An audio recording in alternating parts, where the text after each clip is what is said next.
खूबसूरत पड़ोसन को देखकर जब पतिव्रता पति का मन डोला। मेरा विश्वास कीजिए, मैं एक पवित्र पत्नी का पत्नीव्रता पति और 2 प्यारे बच्चों का सीधा सा पिता हूँ।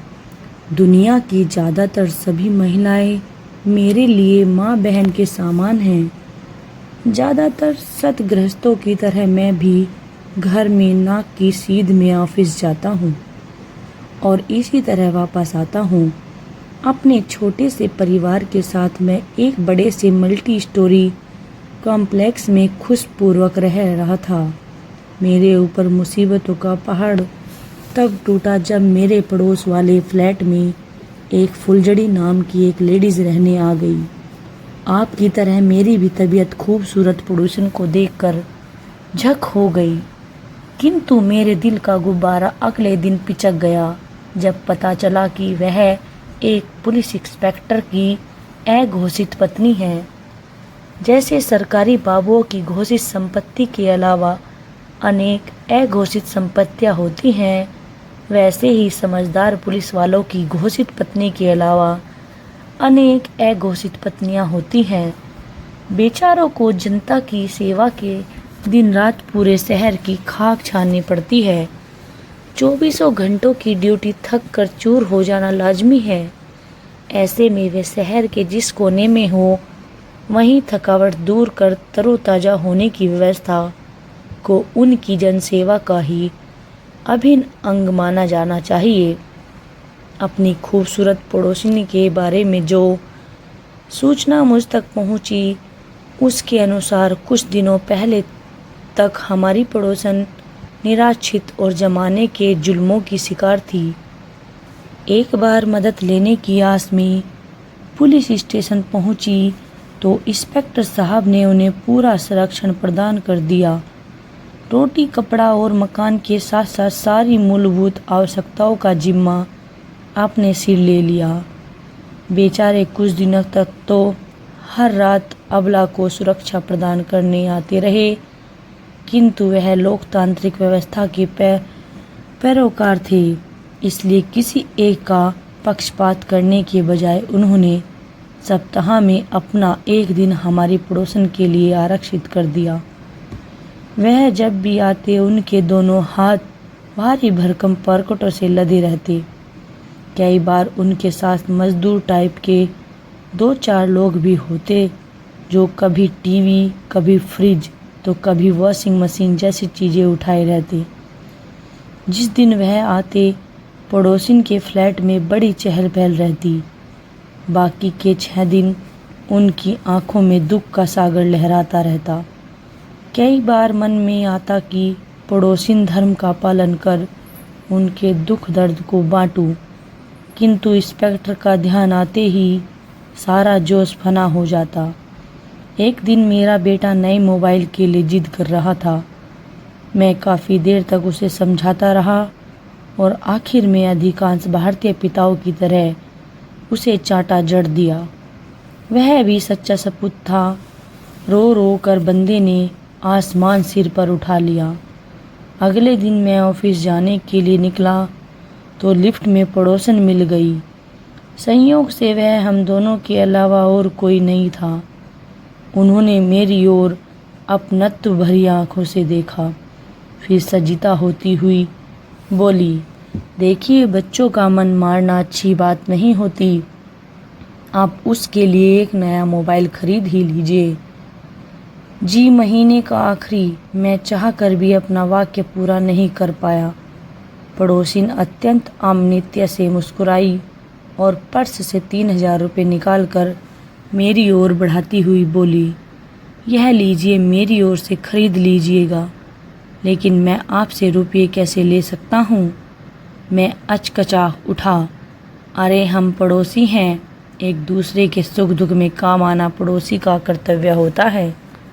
कहते कहते उन्होंने इतने अधिकार से मेरी जेब में रुपये ठूस दिए कि मैंने नहीं कर सका। इसके बाद पड़ोसिन अक्सर मुझे लिफ्ट में मिल जाती और मेरी मदद कर देती। पता नहीं उन्हें मेरी ज़रूरतों के बारे में कैसे पता चल जाता था। जाने वह जादू जानती थी या हम नौकरी पेशाग्रस्तों के चेहरे पर ज़रूरतों का बोर्ड टंगा रहता है। जो भी हो, मैं धीरे धीरे उनके एहसानों तले दबता चला रहा था। मैं कमर तोड़ मेहनत करता था, फिर भी बहुत मुश्किल से गाड़ी खींचने लायक काम पाता था। उधर उनके पास जैसे जादू की डिबिया थी जिसमें रुपये कभी कम नहीं होते थे। एक दिन मैंने उनसे पूछा तो खिलखिला पड़ी, जादू की डिबिया तो नहीं, लेकिन मेरे पास जादू की पुड़िया ज़रूर है। क्या मतलब? आप से क्या छिपाना? पड़ोसिन सी ने अपने पर्स से एक छोटी सी पुड़िया निकाली। उसमें सफ़ेद पाउडर जैसा कुछ भरा हुआ था। वह उसे दिखाती हुई मुस्कुराई। मुझे जितने पैसों की ज़रूरत होती है इन्हें बता देती हूँ। ये इस पुड़िया के दम पर उतने पैसे किसी से भी मांग लेते हैं, लेकिन कोई ऐसे ही पैसे कैसे देगा? मुझे उस पुड़िया की जादुई शक्तियों पर भरोसा नहीं हुआ। क्यों नहीं देगा? वह रहस्यमय ढंग से मुस्कुराई, फिर मेरे कान में फुसफुसाते हुए बोली, अगर इस पुड़िया में रखी कोकीन की बरामदी आपकी जेब से दिखा दी जाए तो क्या आप करेंगे? अपनी इज्जत बचाने की खातिर मुंह मांगी रकम देंगे या नहीं? क्या वास्तव में यह कोकीन है?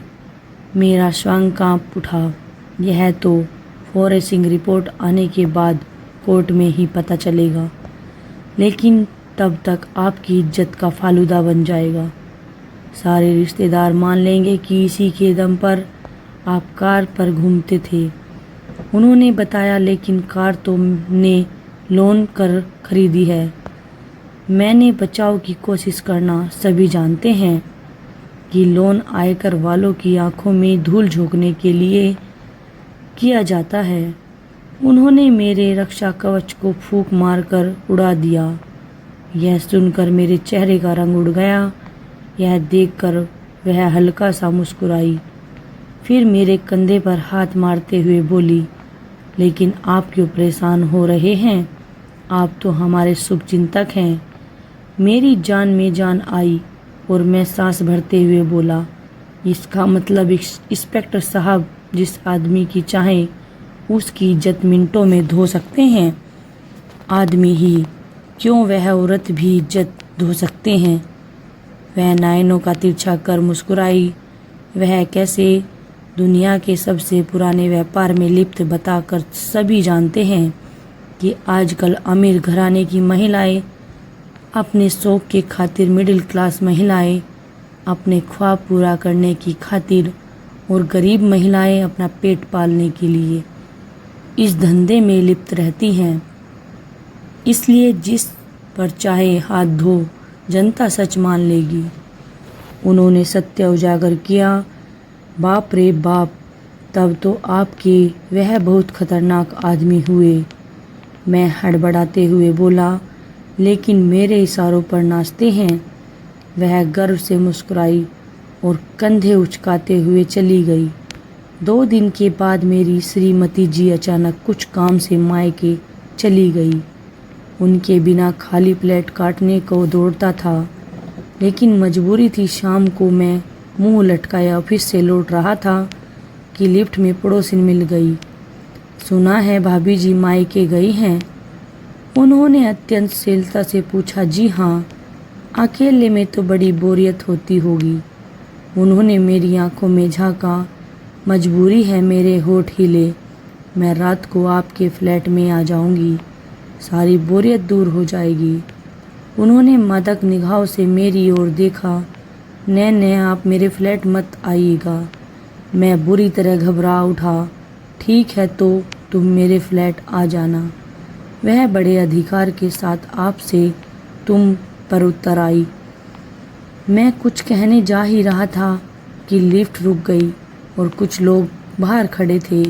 मेरी बात ध्यान में रखना, उन्होंने आदेशात्मक स्वर में कहा और लिफ्ट का दरवाज़ा खुलते ही तेजी से बाहर निकल गई।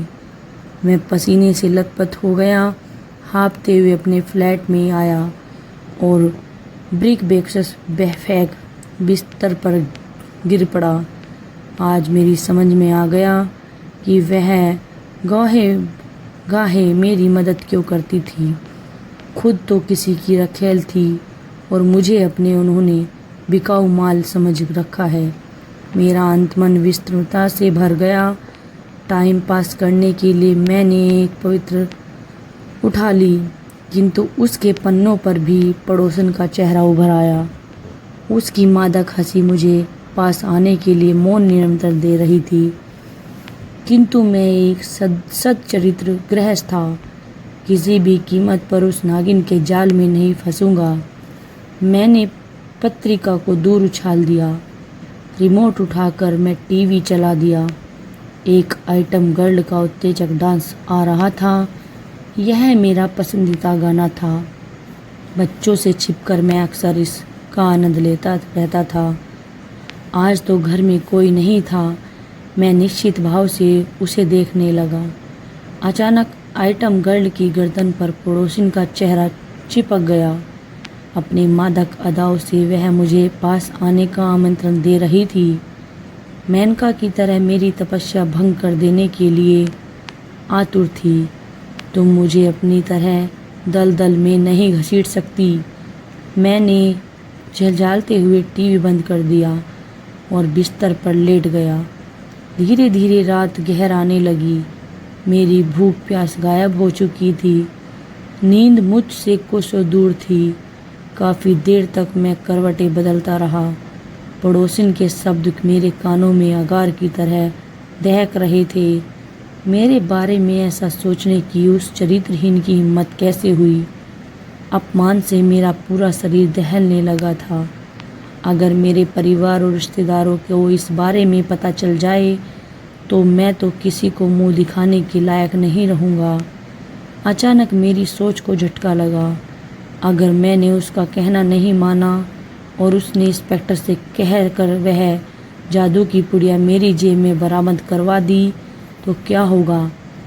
अपने जिस चरित्र को मैं बचाना चाहता हूँ, क्या उसकी धज्जियाँ नहीं उड़ जाएंगी? क्या समाज के सामने मेरी इज्जत तो कौड़ी की नहीं रह जाएगी? कुछ भी हो, मैं उसके जाल में नहीं फंसने वाला। बड़े बड़े महापुरुषों को सदचरित्रता दिखलाने पर कठिनाइयों का सामना करना पड़ा। मेरी भी जो बेइज्जती होगी उसे सह लूँगा। मैंने अटल निर्णय ले लिया।